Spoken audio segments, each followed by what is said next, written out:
Hey guys, what is going on? MadSpace here, and welcome to my guide on how to get better in Super Smash Bros.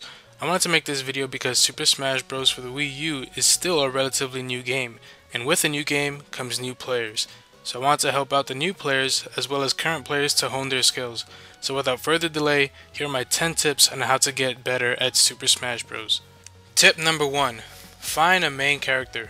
I can't express how important it is to have a main character. We all need that one character that we excel with better than anyone else. That one character that if we had to win one game to save our lives, this character can help you do that. The way you can do this is to play a lot and figure out what your playstyle is, and then find a character that works to your strengths. For example, I like to be flashy, quick, and have lots of moves to follow up and combo with. That's why I main Captain Falcon. This doesn't mean you should only play one character. You should also have secondary characters that you use in certain matchups.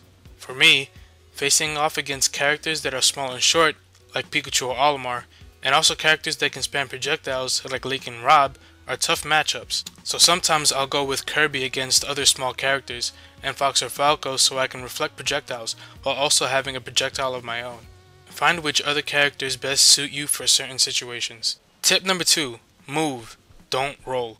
We all face that one guy in Full Glory where all they do is roll and use a smash attack, grab, or spam projectiles. This may seem like a viable strategy, and it may work against people who aren't very good at the game, but this is actually one of the worst strategies out there. If you happen to face off against a good player, and he knows that you're going to roll, he will just position himself where he can hit you first. That's the problem with rolling. You can't do anything until the roll is over. Running and dashing and using your shield when necessary is much better, because you can still grab or attack, but the more important thing is to keep your movement unpredictable. I'm not saying you should never roll, it just shouldn't be your main form of movement across the stage. As for dealing with spam rollers, never attack where they are standing. Things like dash attacks and whiff grabs are exactly what they're looking to punish. Always attack or grab where they're going to be and space yourself properly. You can also just dash at them and do nothing, wait for them to roll, then pivot back and punish them. Once you get that one hit, always put more pressure, because spam rollers don't know how to deal with pressure. I know it's annoying, roll, smash, roll, grab, but if you persevere you can win, because these players will make mistakes, often resulting in you becoming the victor. They are also very easy to read, which is what makes that strategy so bad. And this actually goes on to my next point. Tip number 3. Learn to read your opponent. Reading your opponent's movement is very important. If you can predict what they're going to do next, you can continue your combo or start a new one. You can read rolls, spot dodges, air dodges, and jumps to tack on more damage. Be careful though, because if you miss a read, half the time you may leave yourself wide open to an attack. Tip number 4. Learn your recovery. In Smash 4, not dying is the name of the game.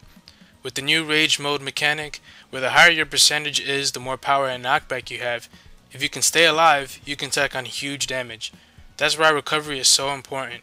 With any character you play, learn both the strengths and weaknesses of their recovery options so you can get back onto the stage. If you can stay unpredictable enough, you can get back onto the stage and attempt to get back stage control. Some recoveries even have active hitboxes, which means you might even be able to get a kill on the process. Here's another example with Sheik.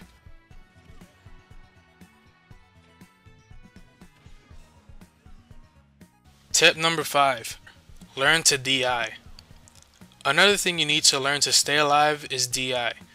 DI, or directional influence, is using the control stick to alter your trajectory after being hit. If you're hit with a lot of knockback, tilt your control stick perpendicular to the direction you were sent. This will slightly alter your knockback to that direction, giving you a chance to survive certain hits you probably would have died from. You can also use DI to escape possible follow-ups, like Falcon's down throw, and Mario and Fox's up tilt combos. Just apply the same principle.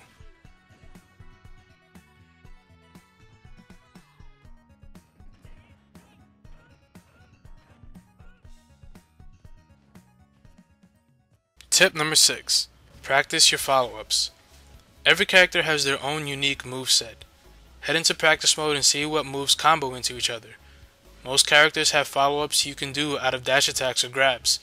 If you're having trouble with this, you can always search your videos with a character of your choice to see what kind of follow-ups and combos you can do. Head into training mode or play with friends and practice. Practice really does make perfect. Tip number 7. Learn how to tech. Unless you're at 0%, pretty much any move will send you falling to the ground. While on the ground, your opponents can follow up and attack you again. This is why you should learn how to tech. To tech, hit the shield button right before you hit the ground. If you time it right, you will perform a tech and pop right back up where you can shield or attack immediately.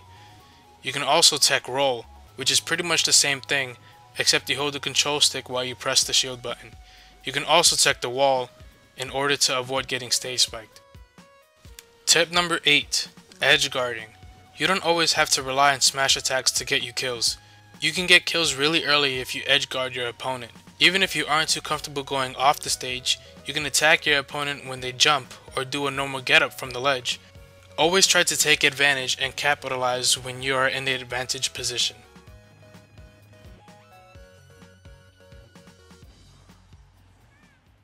Tip number 9.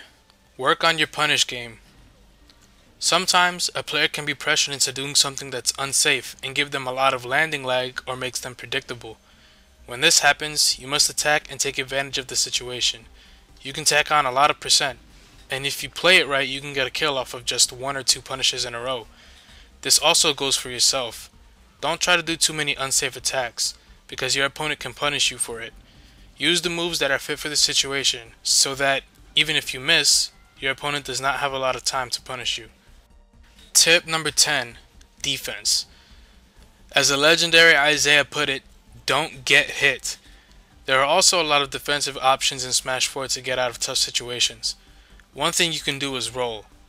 Now I know I said before that rolling is predictable, but that's only if you roll too much or if you use it as your only movement option. You can use rolls to get out of tough situations you don't want to be in. You can also use a spot dodge or sidestep, and also an air dodge. Time these right and you can evade most attacks. If your opponent reads it though, you can still get hit. That's why you have to choose the right time to do it. It's a waiting game to see what your opponents will do. You can also attack for defensive purposes. To get out of combos, you can use an attack that might have multiple hits or long-lasting hitboxes to throw off your opponent. You can also do things out of shield, like pressing A to grab, down smash, or up smash. And that's pretty much it. Hope you guys enjoyed this video, and I also hope you learned something. Apply these tips and you will be smashing everyone you know in no time. If you guys want me to explain anything in detail, let me know in the comments and I can try to help you out. Anyway guys, that's all, and thanks for watching. See you all next time.